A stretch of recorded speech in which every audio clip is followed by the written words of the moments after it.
یہ بات ہے 2000 کی یا 1999 کی نا، ہم دعوت اسلامی کا ایک مدنی قافلہ لے کے نا قائد اعظم یونیورسٹی کے اسلام آباد، تو اس وقت کٹر ظاہر ہے ہم سبز پگڑی باندھتے تھے. میرے پاس ایک پروفیسر آ کے بیٹھے، مجھے کہنے لگے بیٹا میں پچھلے دنوں انڈیا گیا ہوا تھا، تو مجھے کہنے لگے مجھے بتائیں کہ یہ جو اذان کے بعد، یہ جو نماز کے بعد آپ بلند آواز سے کلمہ پڑھتے ہیں بریلوی حضرات، تو یہ سنت ہے؟ تو میں نے کہا نہیں جی یہ تو کوئی سنت نہیں ہے. میں نے کہا میں تو پڑھتا ہی نہیں ہوں.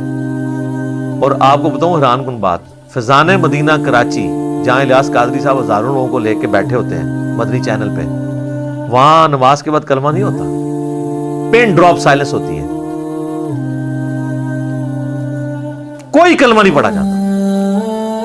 میں نے الیاس قادری صاحب کے پیچھے 1999 میں بالکل پیچھے ان کی امامت میں پہلی صف میں کھڑے ہو کے کتنی نمازیں پڑھی ہیں. ابھی بھی جا کے کوئی چیک کرنا چاہتا ہے کر لے. لیکن پنجاب میں دعوت اسلامی کے کئی مراکز ہیں، وہاں پہ کلمہ ہو رہا ہے، پتہ ہے ان کو کہ یہ غلط ہے، کہ جو لوگ لیٹ ہو جاتے ہیں ان کی نماز ڈسٹرب ہو جاتی ہے، لیکن نہیں، روک نہیں سکتے. یہ ہمارے کالا دیو والی جتنی مسجدیں ان کے انڈر آتی ہیں، یہ جو کوٹلی والے پیر ہیں کشمیر والے، کشمیر میں ان کی سینکڑوں مساجد ہیں، کہیں پہ کلمہ نہیں اونچی آواز سے پڑھا جاتا.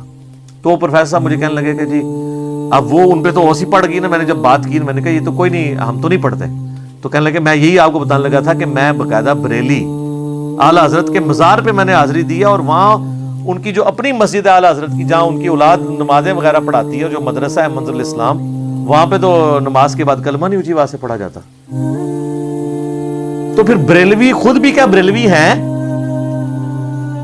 یہ سوچنے کی بات ہے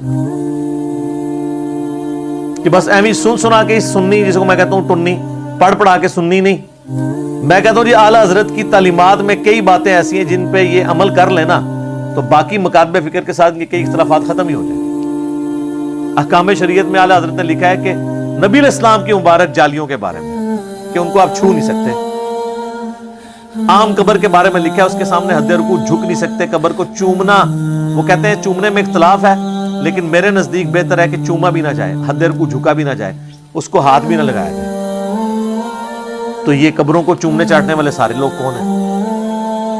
تو تعلیمات کو، اور اعلیٰ حضرت نے کوئی اسلام جاری نہیں کیا کہ بھی انہوں نے کہا کہ میری مسجد میں جو ہے مصطفیٰ جان رحمت پہ لاکھوں سلام پڑھا جائے.